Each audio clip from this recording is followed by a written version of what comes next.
Good evening and welcome. Here are the stories shaping our world today.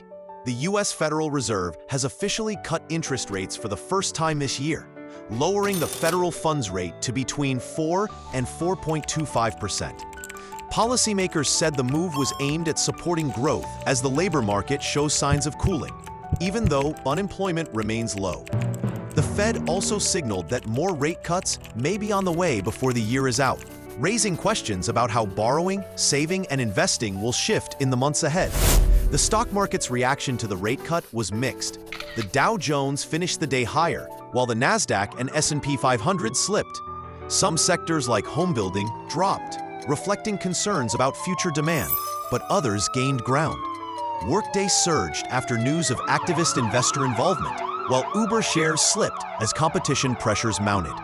Meanwhile, President Donald Trump arrived in the United Kingdom for a high-profile state visit. He was greeted with a ceremonial welcome at Windsor Castle alongside King Charles. The trip is aimed at strengthening ties and discussing trade and technology cooperation. At the same time, the visit has sparked protests over immigration and foreign policy, as well as Trump's past controversies.